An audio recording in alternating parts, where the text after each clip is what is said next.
मूर्ख बंदर। एक घना जंगल था। जंगल में एक बंदर था। बंदर बहुत ही आलसी था। वो कभी भी भोजन की तलाश में नहीं जाता था। एक दिन हाथी केला खा रहा था, तो बंदर हाथी के पास जाता है और उससे केला छीन कर खा लेता है, जिस पर गुस्सा होकर हाथी बंदर से कहता है, तुम्हें शर्म नहीं आती? मेरा भोजन छीन के खाने के लिए एक तो भोजन नहीं ढूंढते हो, ऊपर से मेरा भोजन छीनते हो। ये कहकर हाथी बंदर पर गुस्सा होता है, जिस पर बंदर जवाब देता है, अरे दोस्त, क्यों इतना गुस्सा हो रहे हो? आगे से तुम्हारा भोजन मैं नहीं छीनूंगा। ये कहकर बंदर वहां से चला जाता है। बंदर को रास्ते में एक खरगोश मिलता है। खरगोश गाजर खा रहा था। बंदर गाजर को देखता है और खरगोश से वो छीन लेता है। तुम इतने बेशरम जानवर हो, तुम्हें बिल्कुल शर्म नहीं आती? मैं कितनी मुश्किल से एक गाजर लेकर आया था और तुमने इसे छीन लिया। खुद तो अपना खाना लाते नहीं हो और दूसरों का खाना छीनते रहते हो। ये बात बंदर सुनकर वहां से चला गया। अगले दिन शेर कुछ फल छुपा कर रख रहा था। बंदर ये देख लेता है और वहां जाकर शेर के फल चुरा लेता है। ये बात जानकर शेर को बहुत गुस्सा आता है।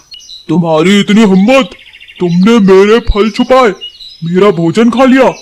तुम इस जंगल के जानवर हो, इसीलिए मैं तुम्हें छोड़ रहा हूँ। अगली बार इस तरफ दिखाई दिए तो तुम्हारी खैर नहीं। शेर की ये बात सुनकर बंदर उदास हो गया और वो वहां से निकल जाता है। रास्ते में बंदर को एक आम का पेड़ दिखता है। आम के पेड़ को देखकर बंदर मन ही मन सोचता है, अरे वाह, कितना बड़ा आम का पेड़। अगर मैं इन आमों को तोड़ लूं तो बहुत दिनों तक मुझे भोजन ढूंढने की जरूरत नहीं पड़ेगी और इसकी वजह से मैं किसी का भोजन नहीं चुराऊंगा और मुझे किसी की डांट भी नहीं खानी पड़ेगी। ये सोचकर बंदर कुल्हाड़ी लेकर आम के पेड़ पर चढ़ जाता है और एक डाली पर बैठकर जिस डाली पर वो बैठा था उसी डाली को काटने लगता है। इतने में उधर से एक खरगोश आता है। वो बंदर को देखकर उससे कहता है, अरे दोस्त, ये तुम क्या कर रहे हो? जिस डाली पर बैठे हो उसे ही काट रहे हो। बंदर खरगोश की बात नहीं सुनता और उससे कहता है, तुम इतने जरा से हो और मुझे समझा रहे हो, चलो जाओ यहाँ से। तभी वहाँ हाथी आता है। अरे दोस्त, तुम ये क्या बेवकूफ़ी कर रहे हो? ऐसे तो तुम गिर जाओगे। मेरा भोजन है, खुद ढूंढ रहा हूँ, इससे तुम लोगों को क्या मतलब? मैं किसी की बात नहीं सुनने वाला। थोड़ी देर में शेर भी वहाँ आता है। बंदर को समझाने की शेर भी कोशिश करता है, लेकिन तब तक डाली कट चुकी होती है और बंदर धड़ाम से नीचे गिरता है। तभी शेर बंदर को देख के कहता है, देखा बेवकूफ, हम तुम्हें समझा रहे थे लेकिन तुमने हमारी बात नहीं मानी, इसलिए तुम गिर पड़े। भोजन मेहनत से मिलता है, बेवकूफ हरकतों से नहीं। उस दिन से बंदर को अपनी गलती का एहसास हुआ और उसने अपने भोजन के लिए खुद मेहनत करना शुरू किया। साथ ही इस कहानी से हमें ये सीखने को मिलता है कि किसी बेवकूफ को समझाने का मतलब दीवार पर सर मारना होता है। जल्दबाजी भालू। एक घना जंगल था। जंगल में तरह तरह के जानवर रहते थे। उन जानवरों में से एक भालू और बंदर दोनों बहुत अच्छे दोस्त थे। भालू को बंदर पसंद नहीं था और बंदर को भालू, लेकिन फिर भी दोनों आपस में अच्छे दोस्तों की तरह पेश आते थे। एक दिन भालू बंदर से कहता है, दोस्त, क्या तुम आज स्नान करने तालाब पर नहीं गए? नहीं दोस्त, क्या हुआ? कुछ नहीं दोस्त, उस तालाब के पास एक केले का पेड़ है, जो पेड़ जिस पर बहुत अच्छे केले लगे हैं। तुम्हें केले बहुत पसंद है ना, तो तुम तालाब के पास जाकर देखो, तालाब के किनारे पेड़ पर बहुत अच्छे केले हैं। ये सुनकर बंदर भागा भागा तालाब के पास जाता है और उसे कोई भी केले का पेड़ दिखाई नहीं देता। तो बंदर मन ही मन सोचता है, इस भालू ने मुझे झूठ बोला, मुझे जानबूझकर बेवकूफ बनाया, मेरा वक्त बर्बाद किया, उसे तो सबक सिखाना पड़ेगा। ये कहकर बंदर अपनी जगह पर वापस चला जाता है। बंदर को भालू पर बहुत गुस्सा था, फिर भी वो नकली मुस्कुराहट लिए बंदर भालू से पूछता है, दोस्त, मैं नदी के पास गया था, वहाँ पर कोई भी केले का पेड़ नहीं था, तुमने मुझसे झूठ क्यों कहा? अरे यार, मैं तुम्हें बताना ही भूल गया। वो कल रात मुझे एक सपना आया था, उसमें मैंने देखा था कि तालाब के किनारे केले का पेड़ था। ये बात मैंने तुम्हें नहीं बताई, मुझे क्षमा कर दो, मैं भूल गया था। ये कहकर भालू अपने मन में सोचता है, ये तो एकदम लालची बंदर है, मैंने तुम्हें जानबूझकर झूठ कहा था। बंदर को मैंने उल्लू बनाया। एक दिन भालू और बंदर भोजन की तलाश में घूम रहे थे। बहुत दूर चलने के बाद भालू थक जाता है और बंदर से कहता है, दोस्त, हाँ, मैं तो बहुत थक गया हूँ और मुझे बहुत भूख भी लग रही है, अब मैं आगे नहीं चल सकता।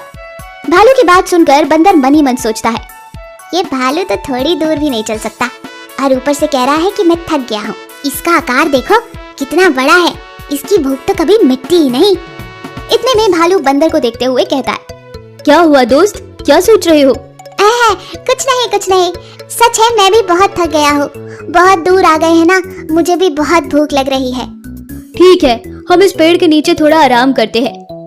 बंदर और भालू पेड़ के नीचे सो जाते हैं और वो दोनों सो रहे थे कि पेड़ के ऊपर से एक मांस का टुकड़ा और कुछ हड्डियां नीचे गिरती हैं।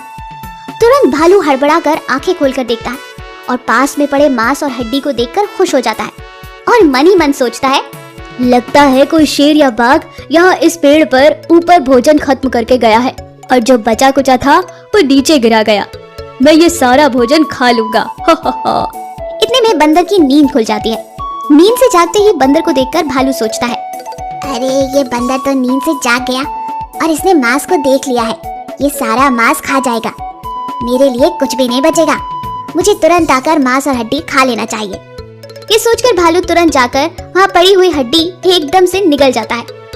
हड्डी भालू के गले में फंस जाती है और भालू की लाख कोशिश पर भी वो हड्डी बाहर नहीं आती। भालू तिल मिलाकर मर जाता है। ये देखकर बंदर वहाँ से चला जाता है। नीति, जब कोई चीज खानी हो तो जल्दबाजी ना करके आराम से और बेफिक्र होकर खानी चाहिए, नहीं तो हाल बुरा होता है। घमंडी खरगोश। एक सुंदर सा जंगल था। जंगल में बहुत ही प्यारा सा एक खरगोश था। खरगोश बहुत ही सुंदर था। उसको अपनी सुंदरता पर बड़ा घमंड था। एक दिन खरगोश ने मन ही मन सोचा, इस धरती पर तो मेरे जितना सुंदर कोई हो ही नहीं सकता। मैं कहीं से भी उछलते कूदते जा सकता हूँ और मेरा गोरा रंग ऐसा तो किसी का भी नहीं। मेरे प्यारे प्यारे कान भी कितने सुंदर हैं। मैं कितना तेज भाग सकता हूँ। मेरे जैसा सुंदर जीव तो इस पूरी धरती पर कोई भी नहीं है। इस तरह खरगोश मन ही मन खुद की तारीफ कर रहा था। एक दिन खरगोश रास्ते से गुजरा। उसे बड़े से पत्थर पर एक कौवा बैठा दिखा।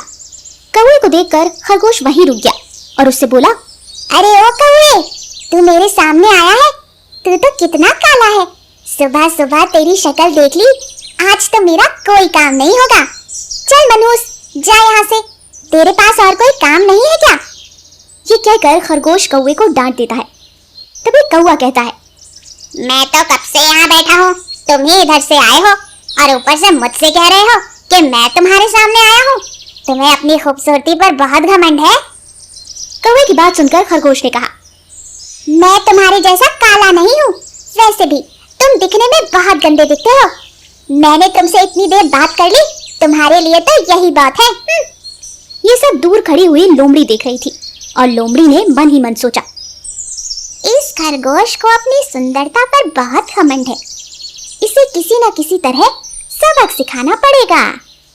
ये सोचकर लोमड़ी खरगोश के पास जाती है और कहती है, तुम इस कौवे को थोड़ा कम आंक रहे हो। लोमड़ी की बात सुनकर खरगोश ने कहा, अरे नहीं, देखो तो वो कितना गंदा है, एक ही जगह बैठा रहता है। मैं देखो कितना तेज भागता हूँ और मैं कितना गोरा हूँ, एकदम दूध जैसा सफेद। मेरे जितना सफेद तो जंगल में कोई भी नहीं है। खरगोश की बात सुनकर लोमड़ी ने कहा, तुम बिल्कुल भी सुंदर नहीं हो। जिस पर खरगोश को गुस्सा आ गया। तुम मुझे देखकर जल रही हो, तुम मुझ जैसी सुंदर नहीं हो ना तो तुम मुझ जैसे तेज भाग सकती हो। ये सुनकर लोमड़ी वहां से चली जाती है और अपने दोस्त बंदर और हाथी से कहती है, दोस्त, इस जंगल में एक खरगोश है, उसे अपनी सुंदरता पर बड़ा घमंड है। वो कहता है कि उसके जैसा सुंदर और सफेद और तेज दौड़ने वाला इस जंगल में कोई और नहीं।